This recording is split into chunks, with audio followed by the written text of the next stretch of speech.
Hi friends, ಎಲ್ಲರಿಗೂ one step to success smart ಕ್ಲಾಸಸ್ಗೆ ಸ್ವಾಗತ.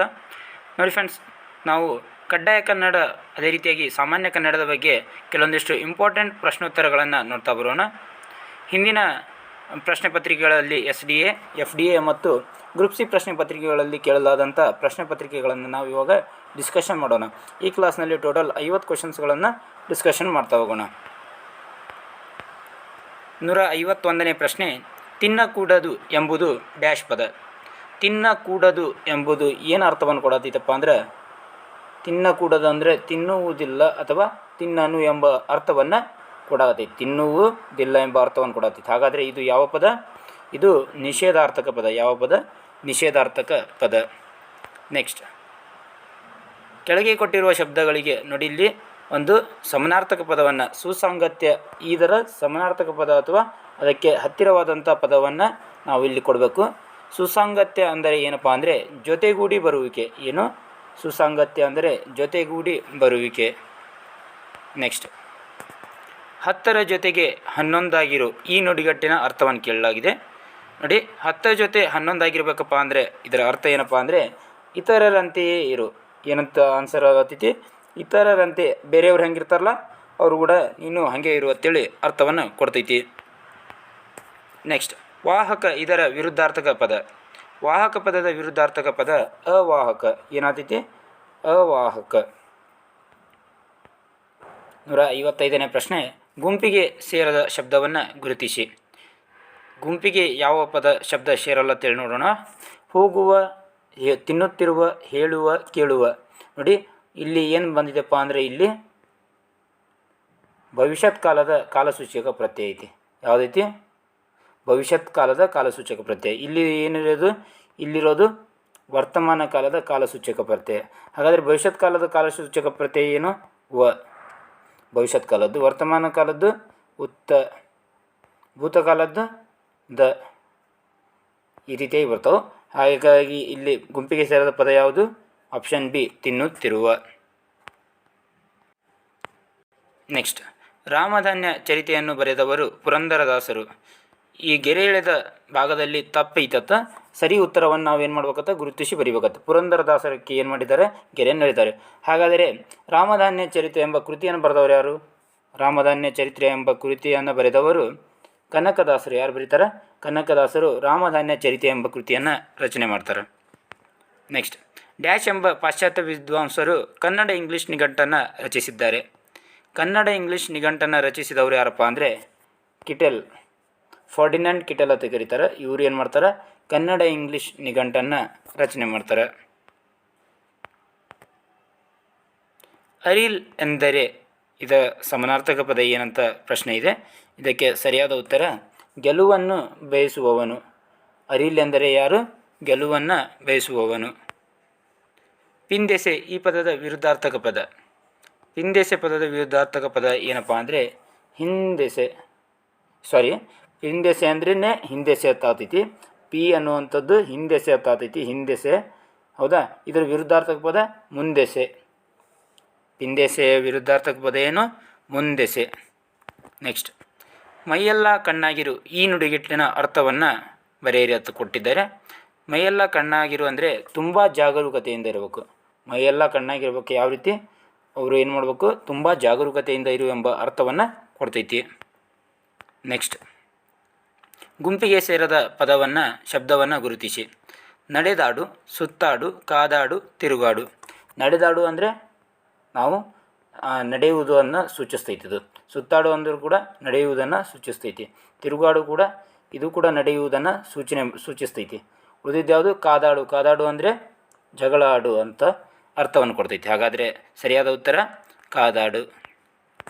ನೆಕ್ಸ್ಟ್, ಕೆಳಗಿನವುಗಳಲ್ಲಿ ಕನ್ನಡದ್ದು ಅಲ್ಲದ ಬೇರೆ ಭಾಷೆಯಿಂದ ಸ್ವೀಕೃತವಾದ ಶಬ್ದ ಯಾವುದು ಎಂಬುದನ್ನು ಗುರುತಿಸಿ. ನೋಡಿ ಫ್ರೆಂಡ್ಸ್, 4 ಶಬ್ದಗಳನ್ನು ಕೊಟ್ಟಿದ್ದಾರೆ. ಅದರಲ್ಲಿ 3 ಕನ್ನಡದ ಪದ ಆಗೈತಿ, 1 ಅನ್ಯ ಭಾಷೆ ಪದ ಆಗೈತಿ. ಆ ಅನ್ಯ ಭಾಷೆ ಪದ ಯಾವುದು ಎಂಬುದನ್ನು ಗುರುತಿಸಬೇಕು. ಹಾಗಾದರೆ ಸರಿಯಾದ ಉತ್ತರವನ್ನು ನೋಡೋಣವಾ? ಕುನ್ನಿ ಅನ್ನೋದು ಅನ್ಯ ಭಾಷೆಯ ಪದ. ಈ ಕುಳವಾರು, ಕಬ್ಬಿಣ, ಇವು 3 ಏನು? ಇವು ಅಚ್ಚ ಕನ್ನಡದ ಪದಗಳು. ಇವು ಕನ್ನಡದ ಪದಗಳು. ಕುನ್ನಿ ಅನ್ನೋದು ಅನ್ಯ ಭಾಷೆಯ ಪದವಾಗಿದೆ. ನೆಕ್ಸ್ಟ್, ಪುಸ್ತಕಗಳ ಜೆರಾಕ್ಸ್ ಪ್ರತಿ ಮಾಡುವುದು ಸುಲಭ. ಈ ವಾಕ್ಯದಲ್ಲಿ ಗೆರೆ ಎಳೆದಿರುವಂಥ ಭಾಗವನ್ನು ಏನು ಮಾಡಬೇಕು, ನಾವು ಕನ್ನಡಕ್ಕೆ ಭಾಷಾಂತರಿಸಬೇಕು. ಇಲ್ಲೇನು ಮಾಡಿರ್ತಾನೆ, ಒಂದು ವಾಕ್ಯವನ್ನು ಕೊಟ್ಟಿರ್ತಾನೆ, ಅದರಲ್ಲಿ ಇಂಗ್ಲೀಷ್ ವರ್ಡನ್ನು ಯೂಸ್ ಮಾಡಿರ್ತಾನೆ. ಜೆರಾಕ್ಸ್ ಅತ್ತೆ ಯೂಸ್ ಮಾಡಲ್ಲ, ಈ ರೀತಿಯಾಗಿ ಯೂಸ್ ಮಾಡಿರ್ತಾನೆ. ಅದರ ಕನ್ನಡ ಅನುವಾದವನ್ನು ನಾವು ಗುರುತಿಸಬೇಕು. ಜೆರಾಕ್ಸ್ ಅಂದರೆ ಏನಪ್ಪ ಅಂದರೆ ನೆರಳಚ್ಚು. ಜೆರಾಕ್ಸ್ ಅಂದರೆ ಏನು, ನೆರಳಚ್ಚು.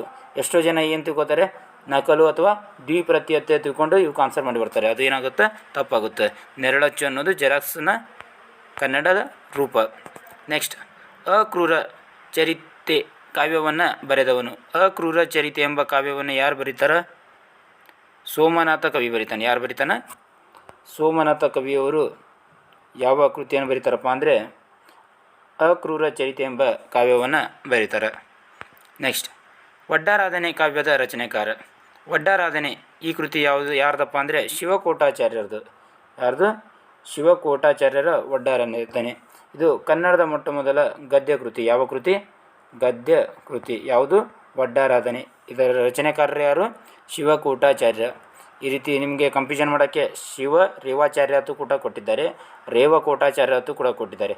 ಇವೆಲ್ಲ ಆಗಲ್ಲ, ಶಿವಕೋಟಾಚಾರ್ಯ ನೆನಪಿನಲ್ಲಿ ಇಟ್ಕೊಳ್ಳಿ. ಓಕೆ. ನೆಕ್ಸ್ಟ್, ಕನ್ನಡದ ಮೊಟ್ಟ ಮೊದಲ ಪತ್ರಿಕೆ ಮಂಗಳೂರು ಸಮಾಚಾರನ ಸಂಪಾದಕರು. ಕನ್ನಡದ ಮೊಟ್ಟ ಮೊದಲ ಪತ್ರಿಕೆ ಯಾವುದು, ಮಂಗಳೂರು ಸಮಾಚಾರ ಅಂತ ಬರುತ್ತೆ, ಸಮಾಚಾರ. ಈ ಮಂಗಳೂರು ಸಮಾಚಾರ ಪತ್ರಿಕೆಯ ಸಂಪಾದಕರು ಯಾರು, ಇಲ್ಲಿ ಮೊಗ್ಲಿಂಗ್ ಅತ್ತೆ ಬರ್ತಾರೆ. ಯಾರು ಬರ್ತಾರೆ, ಮೊಗ್ಲಿಂಗ್. ಮಂಗಳೂರು ಸಮಾಚಾರ ಪತ್ರಿಕೆಯ ಸಂಪಾದಕರು ಯಾರು, ಮೊಗ್ಲಿಂಗ್. ನೆಕ್ಸ್ಟ್, ಅವರು ಅನೇಕಾನೇಕ ವಿಷಯಗಳನ್ನು ಕುಲಂಕುಷವಾಗಿ ಚರ್ಚಿಸಿದ್ದಾರೆ. ಈ ವಾಕ್ಯದಲ್ಲಿ ಗೆರೆ ಹಾಕಿ ಸೂಚಿಸಿದ ಭಾಗ ತಪ್ಪಾಗಿದ್ದರೆ ಸರಿಯಾದದನ್ನು ಗುರುತಿಸಿ. ನೋಡಿ, ಇದು ಕುಲಂಕಷ, ಇದೆಲ್ಲದಕ್ಕೂ ಗೆರೆ ಆಗಿದೆ. ಕುಲಂಕಷ ಅನ್ನೋದಕ್ಕೆ ಏನು ಮಾಡ್ಯಾರ, ಗೆರೆ ಹಾಕಿದ್ದಾರೆ. ಇದಕ್ಕೆ ಸರಿಯಾದ ಅರ್ಥವನ್ನು ನಾವು ಅಥವಾ ಪದವನ್ನು ಬರೀಬೇಕು. ಕುಲಂಕುಷ ಅನ್ನೋದನ್ನು ಕೊಟ್ಟಿದ್ರೆ ನಾವು ಯಾವ ರೀತಿ ಬರೀಬೇಕಪ್ಪ ಅಂದರೆ ಕುಲಂಕುಷವನ್ನು ಸೈಡ್ ಬರ್ಕೋಬೇಕು.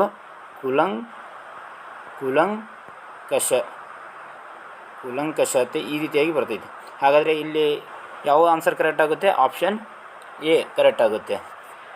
ಓಕೆ. ನೆಕ್ಸ್ಟ್, ಉಳುತ್ತಿರುವೆ ಎಂಬುದು ಏನಪ್ಪ ಅಂತೇಳಿ ಕೇಳಿದರೆ, ಈ ಉಳುತ್ತಿರುವೆ ಎಂಬುದು ಏನಂದರೆ ಕೃದಂತ ನಾಮ. ಏನಿದು, ಇದೊಂದು ಕೃದಂತ ನಾಮವಾಗಿದೆ. ನೆಕ್ಸ್ಟ್, ಮುಂಗಾಲು ಎಂಬುದು ಯಾವ ಸಮಾಸ. ನೋಡಿ ಫ್ರೆಂಡ್ಸ್, ಮುಂಗಾಲನ್ನು ನಾವು ಬಿಡಿಸಿ ಬರೆದಾಗ ಕಾಲಿನ ಪ್ಲಸ್ ಮುಂದೆ, ಹೌದಾ. ಇಲ್ಲಿ ಅಂಶಾಂಶಿ ಭಾಗಗಳು ಏನಾಗ್ಯವು, ಕೂಡಿಕೊಂಡವು. ಹಾಗಾದರೆ ಇದು ಯಾವ ಸಮಾಸ, ಅಂಶಿ ಸಮಾಸ. ಅಂಶಿ ಸಮಾಸಕ್ಕೆ ಕೆಲವೊಂದಿಷ್ಟು ಉದಾಹರಣೆ ನೋಡೋಣವಾ. ಅಂಗೈ, ಇದೇ ರೀತಿಯಾಗಿ ಮುಂಗೈ, ಮುಂಗಾಲು, ಹಿಂಗಾಲು, ಈ ರೀತಿಯಾಗಿ ಏನಾದರೂ ಬತ್ತಪ್ಪ ಅಂದರೆ ಹಿಂದೆಲೆ, ಮುಂದೆಲೆ, ಇವು ಏನಾದರೂ ಬತ್ತಪ್ಪ ಅಂದರೆ ಯಾವ ಸಮಾಸ ಆಗಿರ್ತೈತಿ, ಅಂಶಿ ಸಮಾಸವಾಗಿರ್ತೈತಿ. ನೆಕ್ಸ್ಟ್, ಕಾಯದೆ ಯಾವ ಸಂಧಿಯಾಗಿದೆ. ಕಾಯದೆ ಅನ್ನೋದು ಯಾವ ಸಂಧಿ ಅಂತೇಳಿ ಕೇಳಲಾಗಿದೆ. ಕಾ ಪ್ಲಸ್ ಅದೇ ಇದೇನಾಗೈತಿ, ಕಾಯದೆ. ಅಂದರೆ ಇಲ್ಲಿ ಏನಾಗಮ ಆಗೈತಿ, ಯ ಆಗಮ ಆಗೈತಿ. ಅದರಿಂದ ಇದು ಯಾವ ಸಂಧಿ, ಯಕಾರಾಗಮ ಸಂಧಿ. ಯಾವ ಸಂಧಿ, ಯಕಾರಾಗಮ ಸಂಧಿ. ನೆಕ್ಸ್ಟ್, ರಾಮನ ಎನ್ನುವಲ್ಲಿ ಯಾವ ವಿಭಕ್ತಿ ಪ್ರತ್ಯಯವಿದೆ. ರಾಮನ ಎಂಬುವಲ್ಲಿ ಯಾವ ವಿಭಕ್ತಿ ಪ್ರತ್ಯಯ ಇದೆಪ್ಪ ಅಂದರೆ ಇದನ್ನು ಬಿಡಿಸಿ ಬರೆದಾಗ ಲಾಸ್ಟಿಗೆ ಅ ಬರ್ತೈತಿ. ಯಾವ ಸ್ವರ ಬರ್ತೈತಿ, ಅ ಸ್ವರ ಬರ್ತೈತಿ. ಹಾಗಾದರೆ ಯಾವ ವಿಭಕ್ತಿ ಪ್ರತ್ಯಯ ಆಗ್ತೈತಿ, ಷಷ್ಠಿ ಆಗ್ತೈತಿ. ಯಾವುದು, ಷಷ್ಠಿ. ಹಾಗಾದರೆ ದ್ವಿತೀಯಾದ ಏನು, ದ್ವಿತೀಯ ಅನ್ನೋದು ಅನ್ನು ಎಂಬ ವಿಭಕ್ತಿ ಪ್ರತ್ಯಯವನ್ನು ಹೊಂದೈತಿ.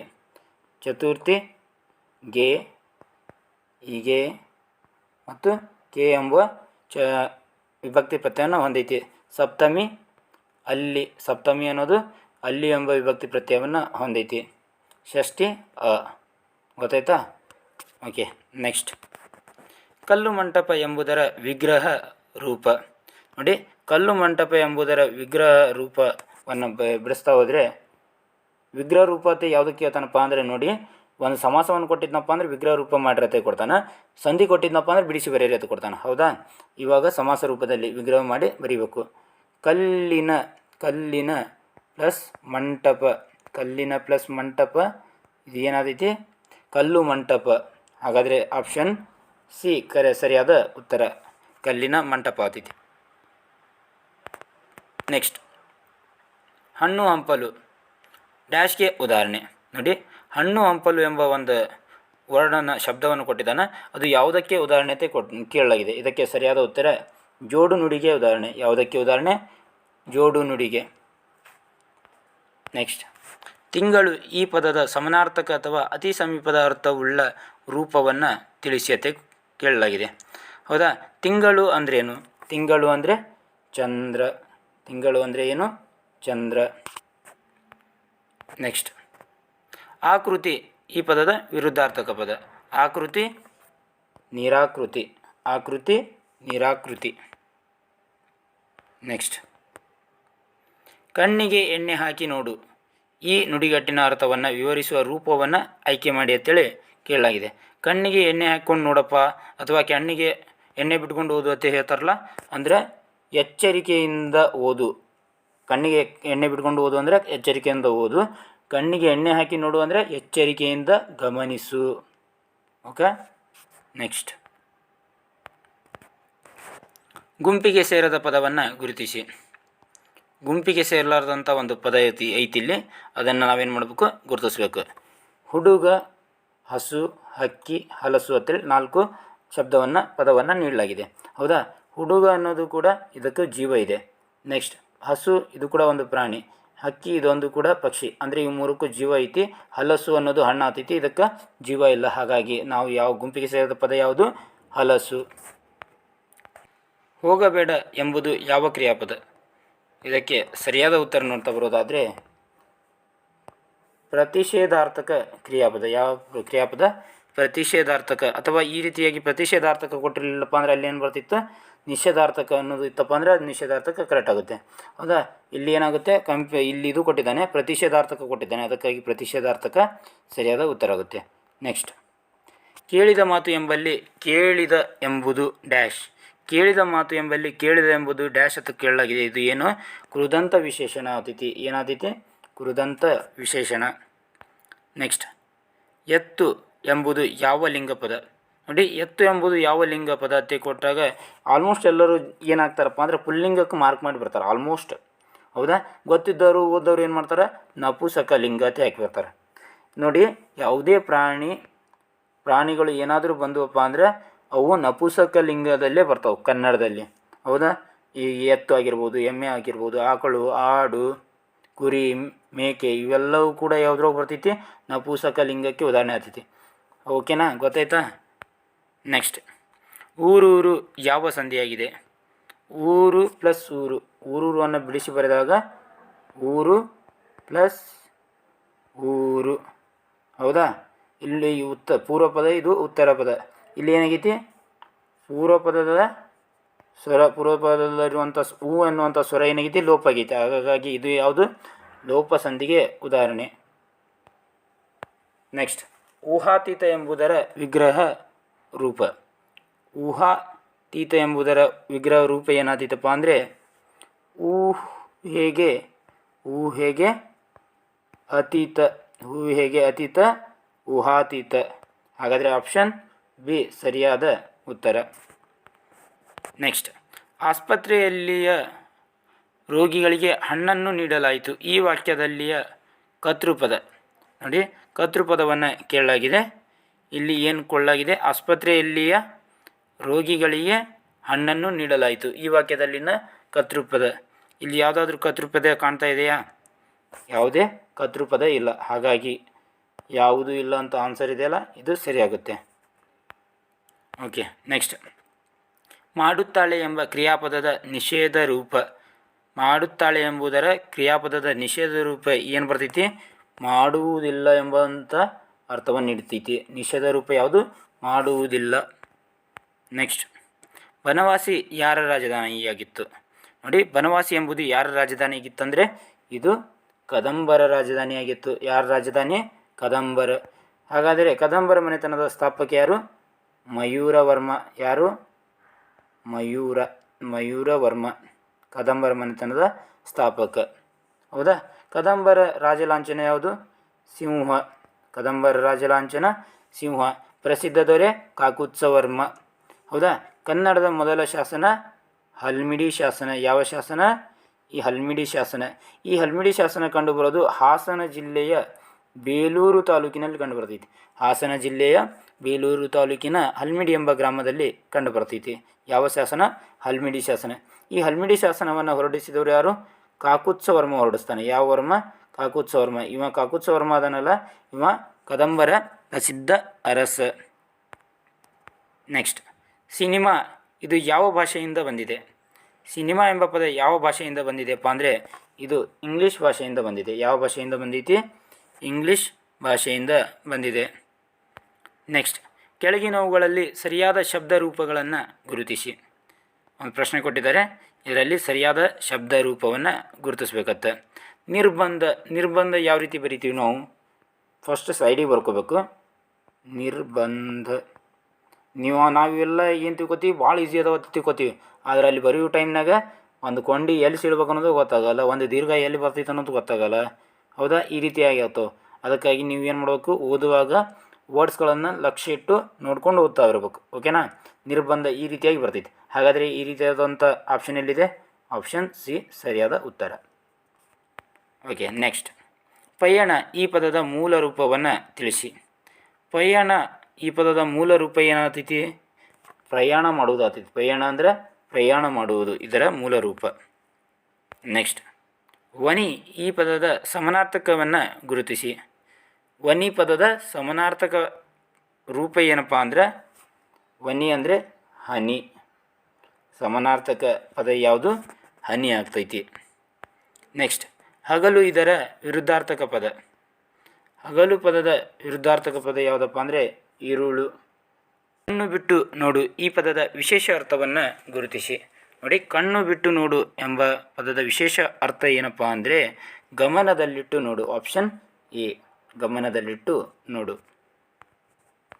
Next, 193 question number 193. ಹಳ್ಳಿಯಲ್ಲಿ ಎಂಬ ಪದ ಯಾವ ವಿಭಕ್ತಿಯಲ್ಲಿದೆ? ನೋಡಿ, ವಿಭಕ್ತಿ ಪ್ರತ್ಯಯಗಳನ್ನು ಆಗಲೇ ಹೇಳಿದ್ದೆ ನಾನು. ಹಳ್ಳಿಯಲ್ಲಿ ಎಂಬ ವಿಭಕ್ತಿಯಲ್ಲಿ ಯಾವ ವಿಭಕ್ತಿ ಐತಪ್ಪ ಅಂದ್ರೆ ಹಳ್ಳಿಯಲ್ಲಿ ಸಪ್ತಮಿ ವಿಭಕ್ತಿ ಐತಿ. ಅಂದರೆ ಅಲ್ಲಿ ಅನ್ನೋದು ಕೊನೆಯಲ್ಲಿ ಏನು ಬಂದೈತಿ? ಅಲ್ಲಿ ಅನ್ನೋದು ಸಪ್ತಮಿ. ಷಷ್ಠಿ ಅನ್ನೋದು ಪಂಚಮಿ ದೆಸೆಯಿಂದ. ಓಕೆ. ತೃತೀಯ ಇಂದ ಪಂಚಮಿ ದೆಸೆಯಿಂದ, ಷಷ್ಠಿ ಸಪ್ತಮಿ ಅಲ್ಲಿ. ಓಕೆನಾ. ಹಾಗಾದರೆ ಇದು ಯಾವುದು? ಸಪ್ತಮಿ. ನೆಕ್ಸ್ಟ್, ಮೃದುವಾದ ಎಂಬುದು.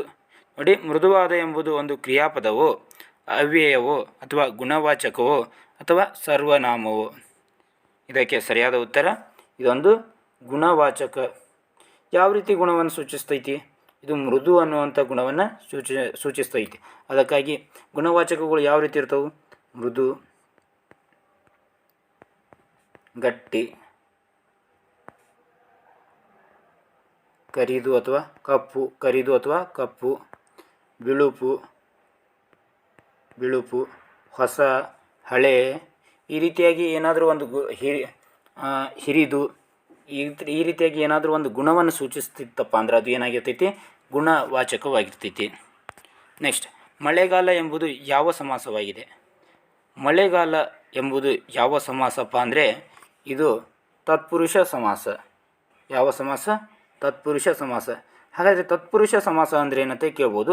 ತತ್ಪುರುಷ ಸಮಾಸದಲ್ಲಿ ಈ ಕೊಟ್ಟಿರುವಂಥ ಪದ ಏನಿರ್ತೈತಪ್ಪ? ಎರಡು ಪದಗಳು ಕೂಡಿರ್ತಾವೆ. ಇಲ್ಲಿ ಎಷ್ಟು ಪದಗಳು? 2 ಪದಗಳು ಕೂಡಿರ್ತಾವೆ. ಆ 2 ಪದಗಳು ಯಾವ ರೀತಿ ಇರ್ತಪ್ಪ ಅಂದ್ರೆ ನಾಮಪದವಾಗಿರ್ತವೆ. 2 ಪದಗಳು ನಾಮಪದ ಆಗಿತ್ತಪ್ಪ ಅಂದ್ರೆ ಅದು ಯಾವ ಸಮಾಸ ಆಗಿರ್ತೈತಿ? ತತ್ಪುರುಷ ಸಮಾಸ ಆಗಿರ್ತೈತಿ. ಹಾಗಾದರೆ ಕರ್ಮಧಾರಯ ಸಮಾಸ ಯಾವ ರೀತಿ ಇರ್ತೈತಿ? ಒಂದು ವಿಶೇಷಣದಿಂದ ಕೂಡಿರ್ತೈತಿ, ಇನ್ನೊಂದು ನಾಮಪದವನ್ನು ಒಳಗೊಂಡಿರ್ತೈತಿ. ಅದು ಕರ್ಮಧಾರಯ ಸಮಾಸ. ಎಕ್ಸಾಂಪಲ್ಗೆ ಹೆಮ್ಮರ ಅನ್ನೋದರಲ್ಲಿ ಹಿರಿದಾದ ಮರ, ಹಿರಿದು ಅಂದರೆ ದೊಡ್ಡದು, ಹಿರಿದಾದ ಮರ. ಅದೇ ರೀತಿಯಾಗಿ ಕೆಂದಾವರೆ ಕರ್ಮಧಾರಯ ಸಮಾಸಕ್ಕೆ ಉದಾಹರಣೆ. ಅಂದರೆ ಕೆಂಪಾದ ಪ್ಲಸ್ ತಾವರೆ. ತಾವರೆ ಹೆಂಗೈತಿ? ಕೆಂಪಾಗೈತಿ. ಕೆಂಪಾಗಿದ್ದ ಅನ್ನೋದು ಏನದು? ಒಂದು ವಿಶೇಷಣ. ನೆಕ್ಸ್ಟ್, ಇನ್ನೊಂದು ಉಳಿದು ಯಾವುದು? ದ್ವಿಗು ಸಮಾಸ, ಇನ್ನೊಂದು ಅಂಶಿ ಸಮಾಸ. ನೋಡಿ, ದ್ವಿಗು ಮತ್ತು ಅಂಶಿ ಸಮಾಸ ಯಾವ ರೀತಿ ಇರ್ತಾವಪ್ಪ ಅಂದರೆ